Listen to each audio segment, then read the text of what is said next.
Hello, in this video I just want to show you how you can mix and match and make up your own design pattern with my pattern called Patchwork Motifs.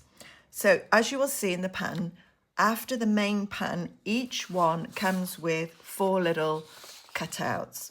And the important thing to remember is once you've cut them out, you will see that they have the main number of the pattern here in this corner. I've put in each corner so that if you're using lots and lots of patterns and you want to go back for each row to reference the main pattern, you will just find the matching number.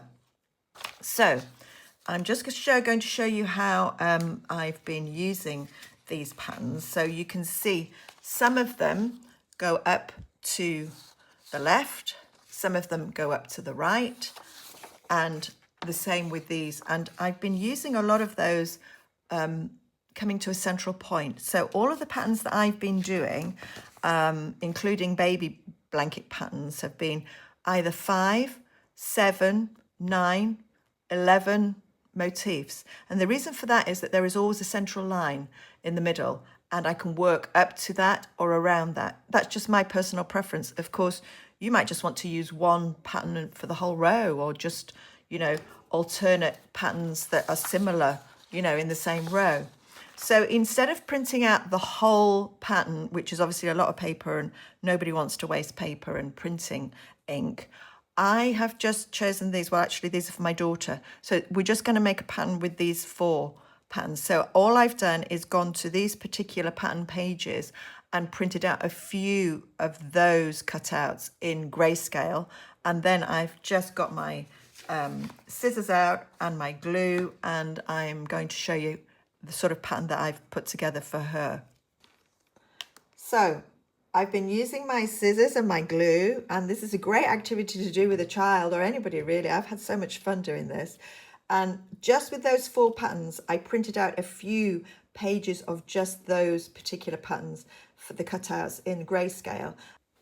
I've got an old piece of wrapping paper that is all ripped, but I've managed to sort of spread it out. And on the back of that, I'm now just going to stick my practice run for my blanket.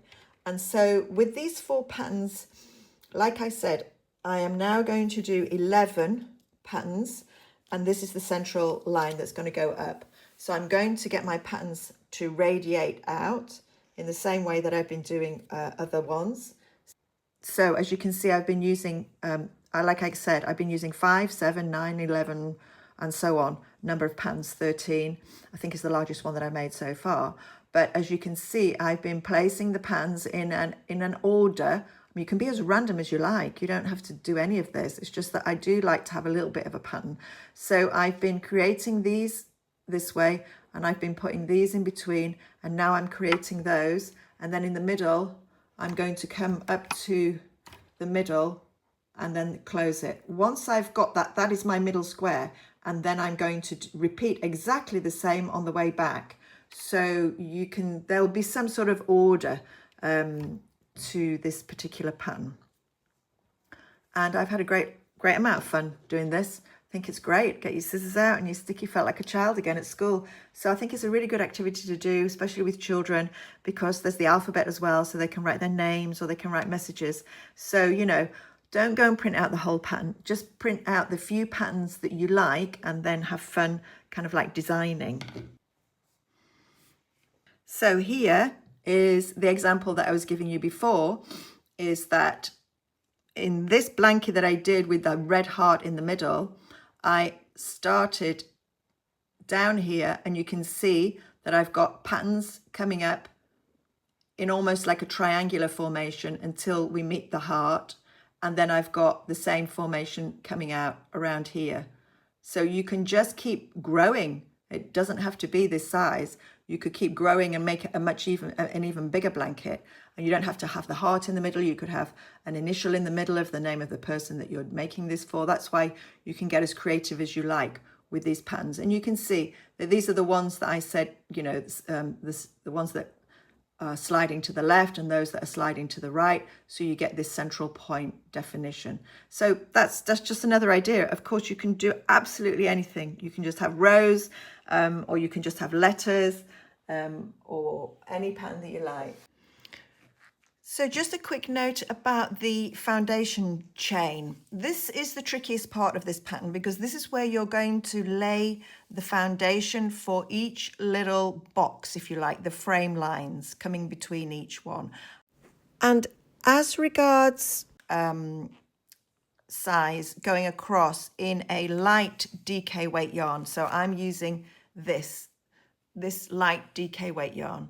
It's about that size. It will depend on the size of the yarn and obviously the size of the hook that you're using, but they're approximately 10 centimeters across, almost sort of 4 inches if you're working in inches. And then each pattern going up is about 12, possibly sort of like 5 inches going up. They're not square. So you get more height as you're going along with this. And this is the trickiest bit. This is the bit that needs counting because you want to make sure that you're placing these separating, dividing lines in the right position. And then you've got either side of those. That's the easy bit. This is where you make the little frame lines for each separate pattern.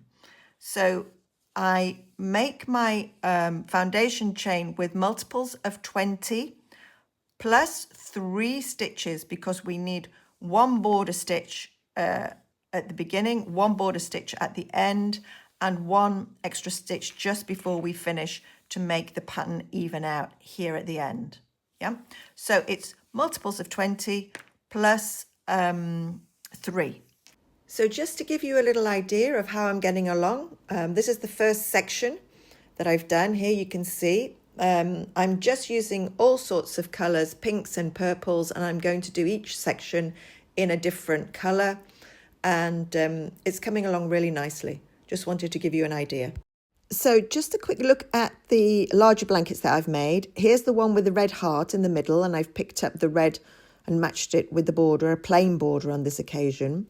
And you can see that I've used the dividing pattern in this one. It's a little zigzag pattern that goes one way and then it goes the other way. And I have also used this dividing pattern to create a really neat border on this particular one. So that's also in the pattern. Yeah, so it sort of matches the dividing pattern on the border, and I think it looks really neat. But if you are going for a pure patchwork design, then you don't have to use that dividing pattern at all, and you can just create something like this, which is obviously looking a lot more random. There are 13 patterns in these rows, and what I've done is I've worked into the middle square, and it's a row by row repeat. So I've worked random patterns up to the middle, and then I've worked backwards from the middle using the same patterns. So there is a little bit of order to the chaos. Now here is, if you want to add a little bit of colour, that's what it looks like on the back. So I'm adding a video on how to add a splash of colour if you want to be adventurous and try that in your pattern. So you'll find a video in your pattern on how to add that extra colour. And I really hope you enjoy creating a pattern. I can't wait to see your own Patchwork Motifs designs. And just before I go, I just want to show you how it's coming along, the pattern that I was designing, the one with my daughter. It's a much calmer feel to it than some of the other patterns, as you can see. It's coming along really nicely. Thank you for watching.